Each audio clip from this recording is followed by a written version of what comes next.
Oi, turma. Do livro Amanhecer de uma Nova Era, de Valdo Franco, Manuel Filomeno Miranda, no capítulo 10, O Enfrentamento com a Treva. As horas transcorriam em calma, enquanto a noite avançava, iniciando-se a madrugada, quando os membros da sociedade encontravam-se adormecidos, os diligentes trabalhadores de nossa esfera dirigiram-se a algumas residências, a fim de reconduzirem os convidados para a reunião especial que logo se iniciaria.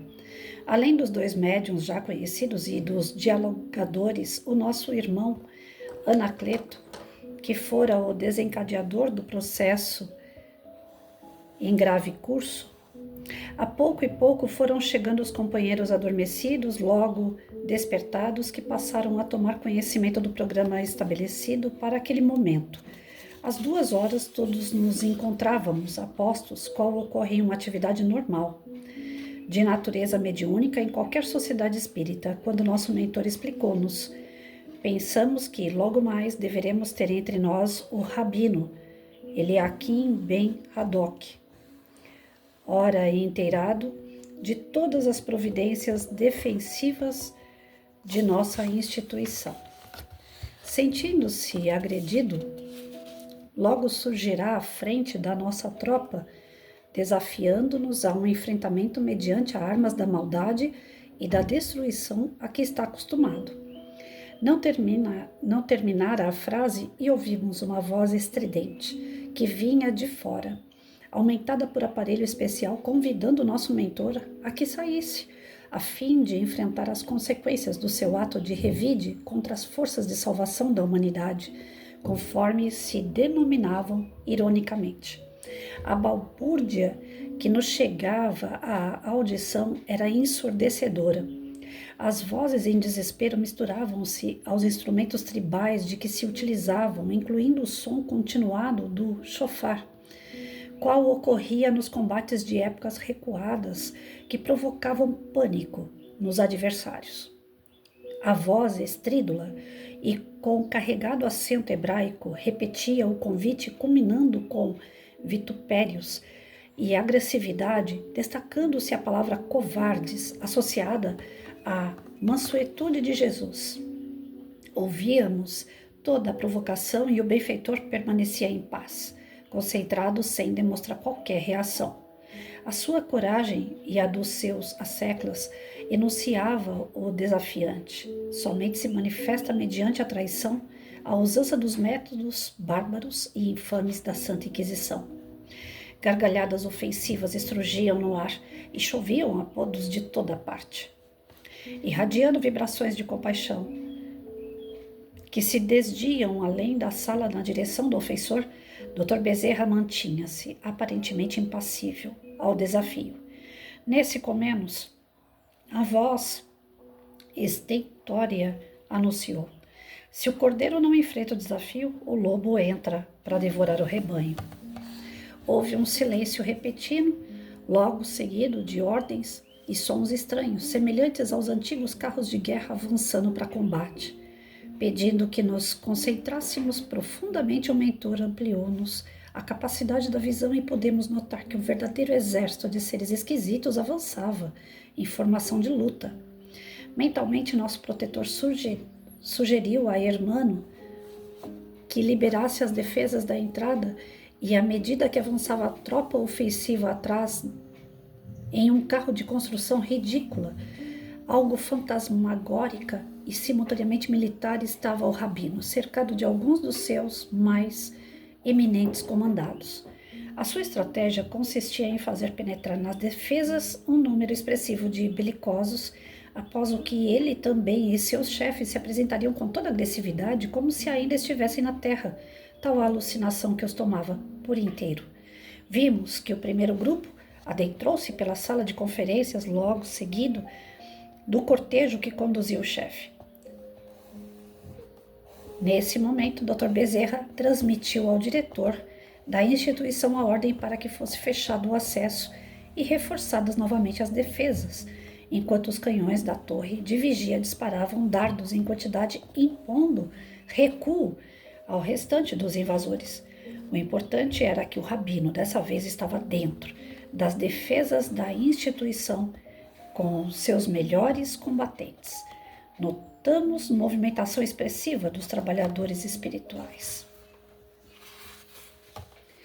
Em ordem, acercaram-se dos limites da sala e, como se a mesma fosse constituída por módulos, empurraram calmamente as divisórias, ampliando-a de forma que várias dependências transformassem-se em um imenso recinto, agora repleto pelos invasores em fúria selvagem e os servidores do bem que nos encontrávamos na parte oposta à entrada, em concentração e em harmonia. Os invasores exudavam emanações morbosas que exteriorizavam o odor pestilento como de cadáveres insepultos. Cães e lobos, alimarias diversas, resguardavam o grupo agressor enquanto alguns comandantes exacerbados gritavam ordens desconexas num desequilíbrio total. Logo depois do que poderíamos chamar como o batalhão suicida, por ver à frente encontravam-se o rabino e seus chefes, igualmente desequilibrados e paramentados, como se estivessem num combate ancestral do seu povo, misturando os hábitos religiosos com os guerreiros. A nuvem escura que os cobria, defluente das emanações psíquicas dos três variados, era espessa, ameaçadora, que se fazia reabsorvida pelos mesmos, mas os intoxicando. Nesse momento, enquanto os canhonaços disparavam dardos em torno dos invasores em forma de advertência, o rebelde gritou furioso. Novamente caímos em uma armadilha dos miseráveis seguidores do Cordeiro. Como sempre ocorreu na história, tentemos o recuo apressadamente. Houve uma debandada em todas as direções sem qualquer alternativa de fuga, porque as defesas encontravam-se reforçadas, não apenas pelas energias defensivas, como também por uma expressiva quantidade de cavaleiros da Ordem dos Templários, vestidos à maneira dos dias do passado em atitude guardiã em torno do imenso recinto.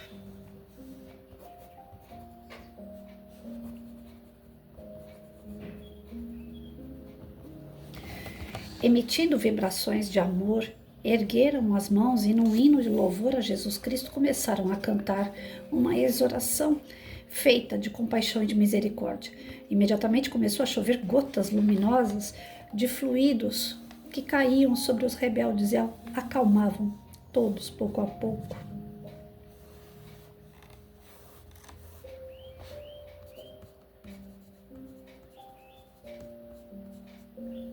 A balbúrdia foi diminuindo e, como que anestesiados pelas energias sublimes, derrearam no solo, liberando-se das grotescas armas primitivas que carregavam. Alguns passaram a emoção de paz e choro convulsivo os tomou, enquanto outros permaneceram em silêncio, hebetados, quase insensíveis, mas calmos. Em breve tempo, somente se destacava a estranha aparelhagem que conduzia o chefe e seu grupo de comando. Ele blasonava, sentindo-se traído e miseravelmente sitiado como se fosse um pária, e não a autoridade religiosa que se atribuía valores que não possuía. Aproximando-se do furioso invasor, Dr. Bezerra de Menezes convidou-o a um diálogo fraternal, aureolado de suave claridade espiritual que o envolvia na condição verdadeiro apóstolo de Jesus, que o é. Como dialogar com o inimigo? Aqui venho para combater, não para parlamentar. O meu desejo é o da extinção dos infames destruidores da fé judaica, arvorados e possuidores da verdade, tendo como Messias um vagabundo que, ameaçando a hegemonia do Império Romano e a doutrina de Moisés, foi com justiça crucificado como bandido que o era. Notamos que o atordoado visitante apresentava expressivas deformações perispirituais e os seus olhos avermelhados despendiam raios mortíferos, portadores de energia vigorosa, típica do mal, característica das alegorias demoníacas. À medida que falava, irradiava ondas escuras que se diluíam em contato com os fluidos luminosos que ora repletavam o salão e que continuavam descendo. Dr. Bezerra, sem nenhuma reação negativa, redarguiu. Não serei eu quem irá parlamentar com o nobre amigo, porque reconheço a própria pequenez e a falta de mérito para este momento de alta significação para muitos de nós. Aguardemos que uma voz mais autorizada venha ter conosco em nome daquele que o irmão repele veementemente. Nesse comenos, a claridade ambiente foi intensificada e descendo em nossa direção surgiu o espírito elevado. Ai, Jesus, eu emociono. Desceu Francisco de Assis, vestido com a simplicidade dos seus hábitos medievais irradiando especial luminosidade. Assessorado por alguns dos seus companheiros, então constituía um pequeno cortejo de seres superiores que o amor de Jesus enviava àquele ambiente sombrio e caracterizado pelos desventurados que o estorcegavam, nos sofrimentos que disfarçavam em forma de anseios de vingança e de loucura. À medida que o apóstolo da pobreza alcançou nosso grupo, exclamações de júbilo, de surpresa, de emoção inesperada surgiram de todos os lados. Alguns dos acompanhantes do rabino recuaram, tímidos e assustados, enquanto ele manteve-se irredutível e soberbo no seu lugar na verdadeira arena em que se transformou o espaço que mediava entre ele e nós outros. Ai, gente, eu emocionei, agora já era, o nariz fica vermelho. Preservando a distância que fora automaticamente estabelecida, o visitante sublime distendeu as mãos habituadas à caridade e à misericórdia e com voz inovidável disse-lhe: quem sou eu para ler algo que Francisco falou, gente? Mas vamos lá. Louvado seja o Senhor por todas as coisas. É muita emoção. Ai, meu pai, me ajuda a ler. Vamos lá. Louvado seja o Senhor por todas as coisas, inclusive pelo sofrimento e pelo desespero dos que se apresentam como infelizes e especialmente pelos daqueles que o renegam. A doutrina que os homens têm seguido não é dele, mas a das paixões humanas. Ele que abençoou a cruz de vergonha, tornando-a asas angélicas de libertação, jamais concordaria com qualquer atitude que ferisse os seus postulados de amor indiscriminado, especialmente aos gentios, que somos nós, porque os seus não o quiseram, não o receberam, não o aceitaram. Demonstrando a sua misericórdia, ofereceu as mãos socorristas à mulher equivocada, à adúltera condenada pela lei, aos leprosos do corpo e da alma, sem olvidar de atender aos representantes do Sinédrio que o buscaram no silêncio da noite, assim como os poderosos do mundo que dele necessitavam. Sem nenhuma jactância, transformou-se em caminho de redenção para todos que estejam saturados do mundo e cansados das suas ilusões, amparando-os com ternura e afeição. Também ao irmão Rabino ele oferece as mãos marcadas pelos cravos da cruz, aplicados pelo Sinédrio que o impôs ao governante romano, rogando perdão para aqueles que o martirizaram nos dias da ignorância que já vão longe. Não medindo distâncias, nem temendo a reação enganosa dos dominadores terrestres, ele permanece acima de todas as governanças e presunçosas autoridades, pedindo que todos avancemos na sua direção, porque ele nos espera com um fardo leve e um jugo suave. Este é o momento de libertação, que soa para o querido irmão enganado pela soberba humana e pela equivocada postura de dominador que é incapaz de dominar as próprias paixões. Adiar essa oportunidade é escrever um doloroso capítulo na sua existência infeliz por longos séculos. Gente do céu. Mesmo o irmão lobo, assim como as irmãs aves, submeteram-se à sua voz quando tivemos oportunidade de os encontrar. Não será, portanto, o irmão rabino, conhecedor das leis espirituais, que pensa e que ama, quem se excusará a recebê-lo neste momento. Ia prosseguir no seu sublime convite quando os sons extravagantes aumentaram e o invasor inclemente arremeteu com grosseria, expressando-se de maneira chula e imprópria.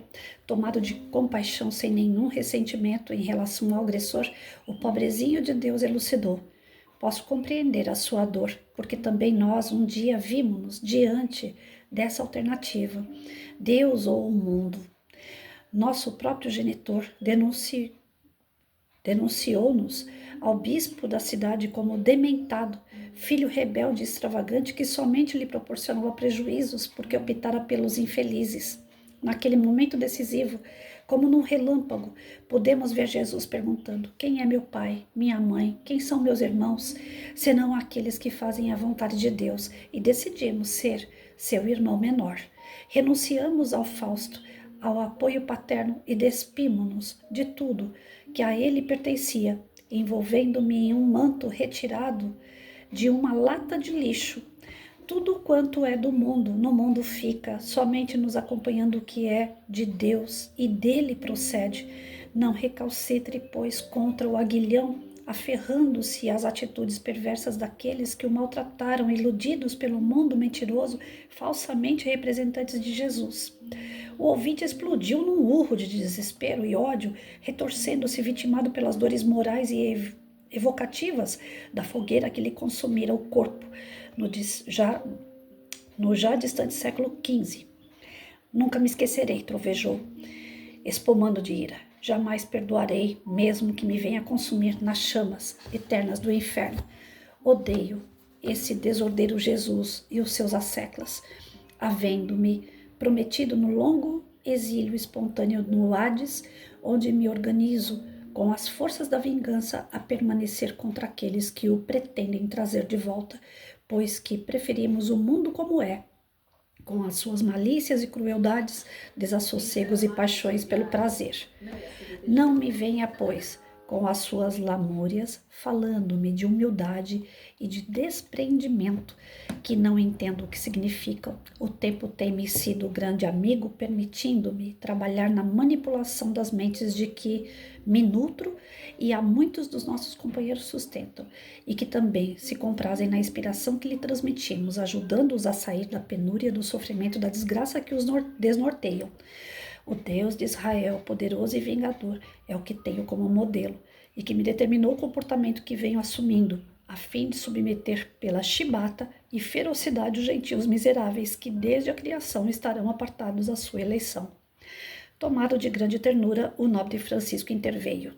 Que engano cruel! De raciocínio serve-lhe de apoio ao pensamento enfermo.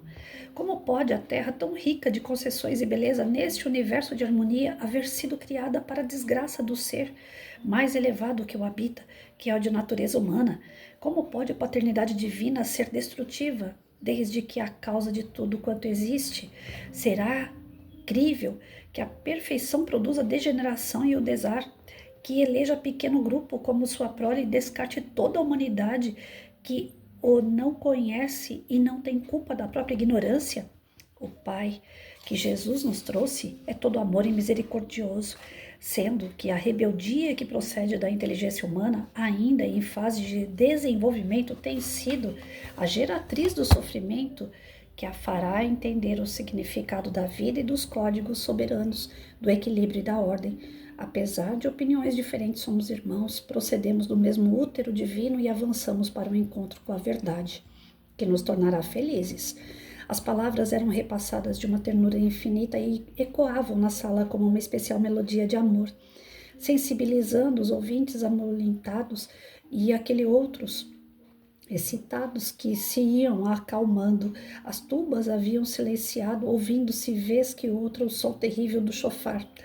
No desespero que o acometia, o sofrido rabino impôs. Tudo são palavras sem significado. Aqui estou, sitiado, traído mais uma vez, havendo tombado na armadilha soez que me prepararam. Vim para a luta e não para ser aprisionado, e assim mudar de opinião sob a injunção das suas forças de opressão. Exijo que me sejam franqueadas as portas de saída para que retorne ao campo de ação com os meus seguidores. Serenamente o sol de Assis, repassando pela memória o que faria Jesus em circunstância idêntica, esclareceu. Na situação em que o irmão se encontra, não há como impor condições.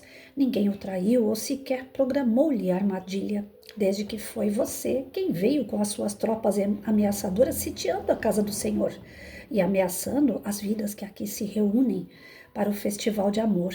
Adentrou-se espontaneamente, havendo mandado o grupo de frente para preparar o campo onde a sua altivez devesse imperar. Também conheci de perto a guerra nos dias em que estive na terra, e como a minha é a batalha contra os inimigos internos e não os de fora, caí nas mãos daqueles que eu supunha meus adversários e fui encarcerado, experimentando o, o opróbrio que me preparou para o chamado do Senhor. Posteriormente, para que eu pudesse amar os irmãos da cidade onde fui reduzido ao que me realmente sou, nada. Foi ali, no entanto, que o meu Senhor me libertou e me concedeu a honra de servi-lo. Não lhe parece que ocorre o mesmo em relação ao amigo que não é combatente, embora cultive a guerra, mas necessitado de luz e de compreensão? Após um breve silêncio, no diálogo interrompido pelo vozerio externo e pelo clamor dos que se encontravam acompanhando o chefe indefeso e violento, asseverou com firmeza: as portas do lar de Jesus estão abertas de par em par, e as defesas estarão diminuídas, permitindo que o irmão recue, que volva à sua região de domínio, fortalecendo-se no mal de que se nutre, assim prosseguindo até o momento em que o renascimento do corpo físico o arrebate ao proscênio terrestre, sem apoio, sem lucidez, na loucura ou na hebetação, na paralisia ou na mutilação. Abram-se as portas do acesso a este recinto, determinou com a mesma meiguice de voz. Houve um estarrecimento decorrente da atitude inesperada que a todos nos embaraçou. Logo vimos abrir-se a defesa fluídica, envolvente e que guardava a instituição. Lá fora fez-se uma gritaria infernal. Apupos e agressões de todo tipo ecoaram no ar. O invasor, apresentando a indumentária ridícula com todos os impositivos da ortodoxia, de que se revestia como religioso intolerante, olhou com fúria o mensageiro do amor, deu meia volta, abriu-se uma passagem no grupo que o assessorava, e ele avançou caminhando ostensivamente, demonstrando vitória.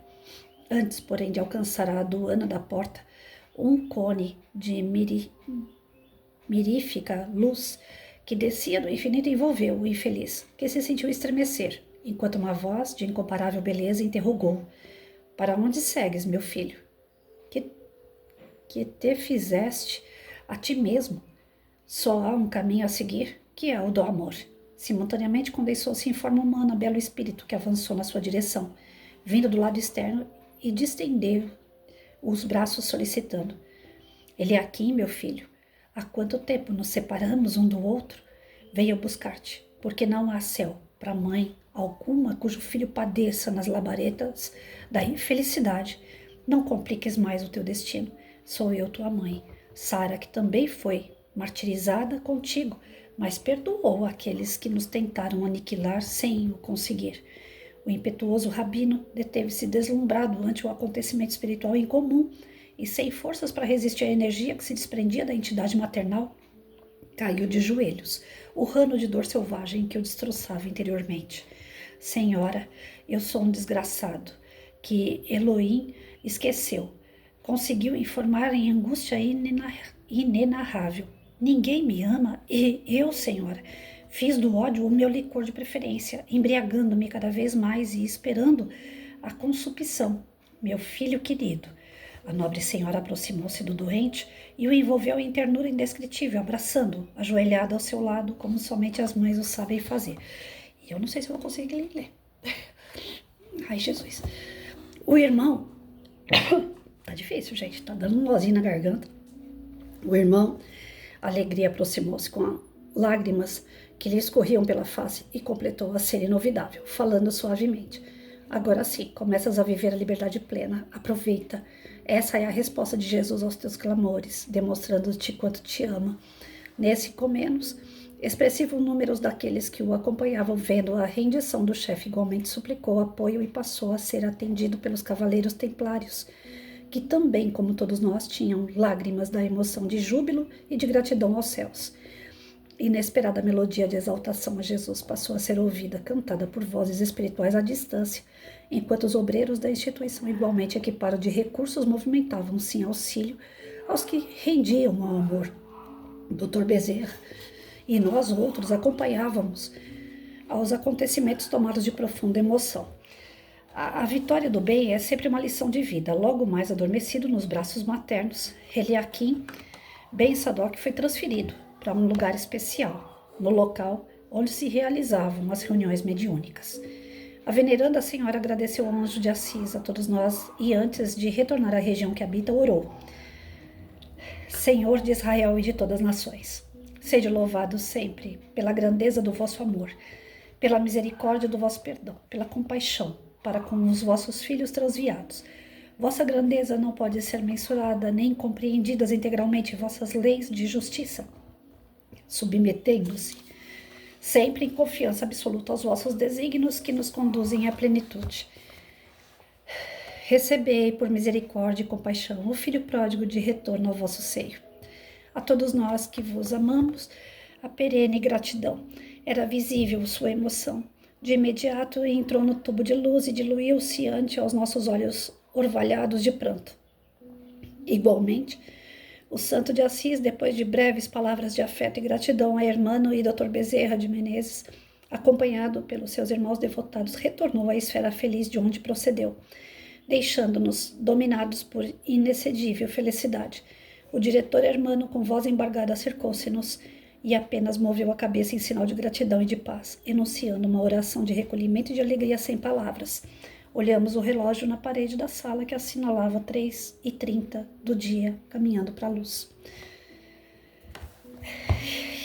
Gente do céu, para conter a emoção desse texto aqui tá difícil. Eu tô até gaguejando. Então, vamos lá. Respira. Tem coisa que mexe muito, né? A gente não sabe, eu sou Santo Tomé, a gente não sabe até onde tudo isso é feito num trabalho sério e envolvente, né? E que eu sou, como eu falei, eu não duvido, mas também não acredito, eu sou sempre aquela pessoa que precisa ver para crer. E são personalidades fortes, grandes demais, né? Bezerra de Menezes, Francisco de Assis.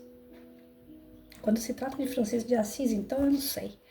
É o meu calcanhar de Aquiles, porque eu acredito fielmente nele, na sua transformação, na sua reforma íntima. Como eu sempre falo, Jesus é um cara que já veio pronto.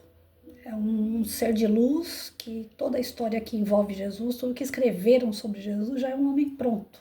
Um ser de luz e acabado, né? E Francisco não. Eu tenho Francisco assim como aquele cara que ensina a gente passo a passo a se tornar alguém do bem.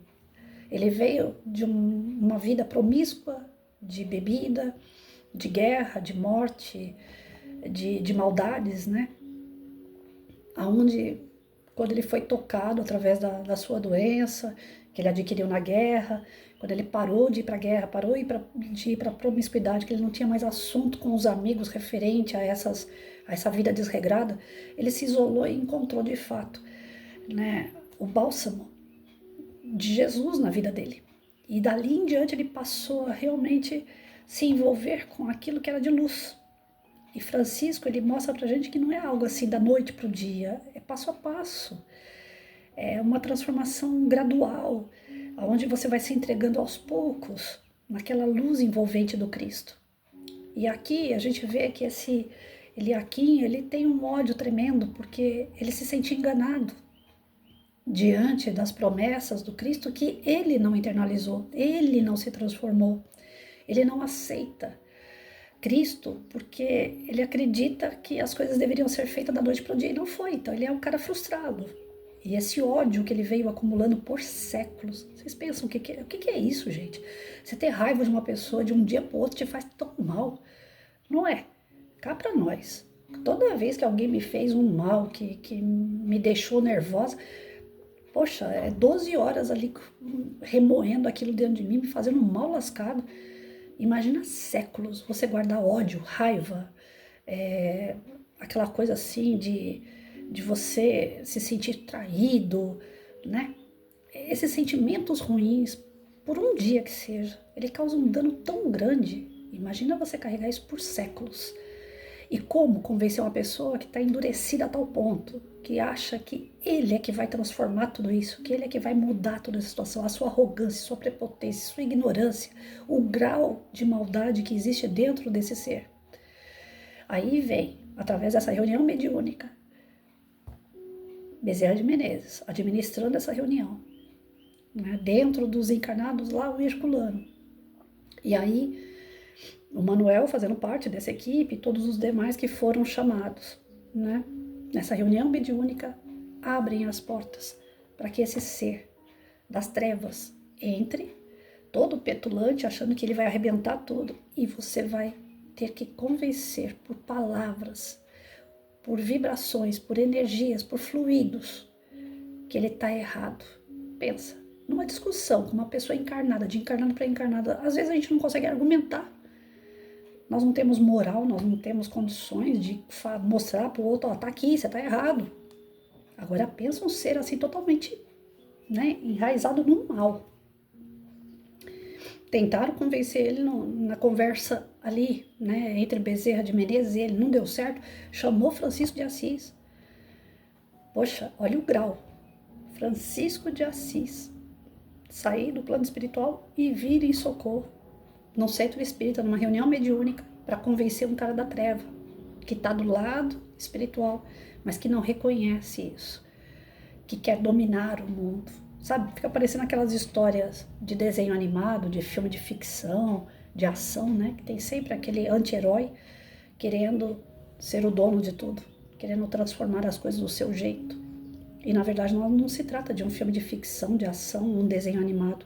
Se torna da vida real. Espíritos que não são esclarecidos e que tomam caminhos errados e que ficam nessa por tanto tempo, prejudicando principalmente a si próprio.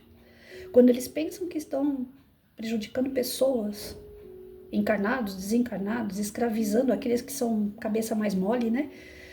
Na verdade, todo o mal que eles estão agindo está sendo desfavorável a si próprio.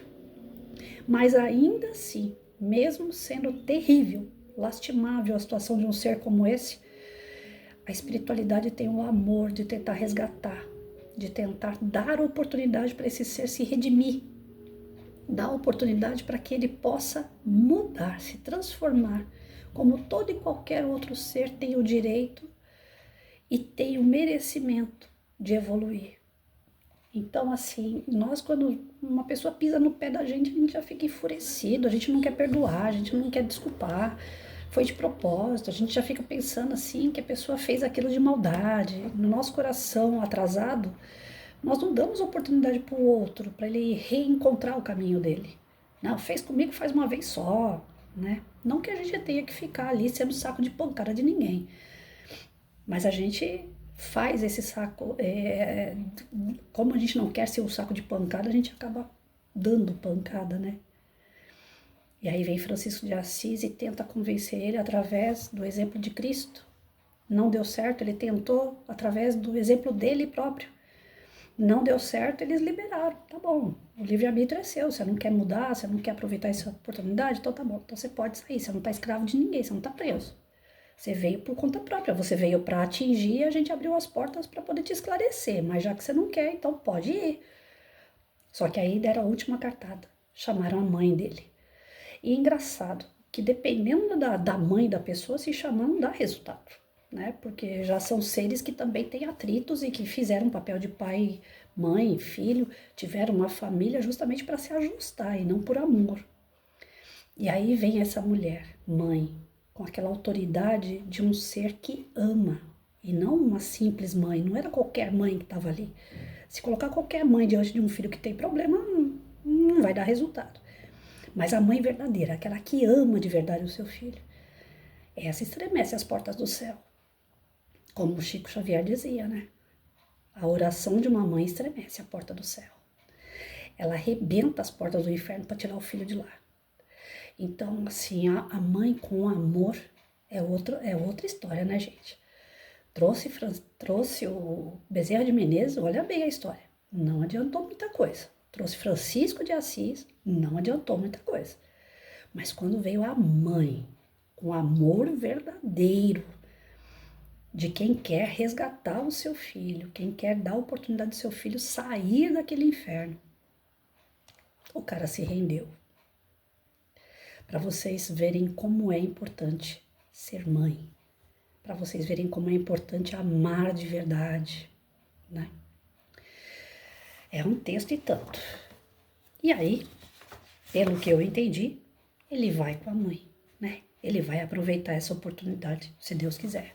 Agora eu já tô torcendo por ele. E olha que no começo dessas histórias aqui, quando fala em treva, eu mesmo fico com receio de falar sobre essas histórias, porque eu tenho uma sensação horrível. Tá? Eu quero é distante de mim, né? Mas agora até que tô torcendo por esse cara. Tomara a Deus que daqui em diante, né, nós tenhamos aí mais notícia boa. Que essa mãe realmente tenha estremecido essas portas do inferno e resgatado o teu filho. Através desses amigos benevolentes que abriram essas oportunidades. Olha como a espiritualidade trabalha incansavelmente por todos nós. Então, por isso que Jesus dizia, né, que onde tem fé tem tudo. E tem mesmo, nós temos amparo. Que Jesus nos abençoe, que Francisco de Assis continue olhando por nós e que nós tenhamos aí mães, né, que também estejam pertinho de nós, servindo como protetoras.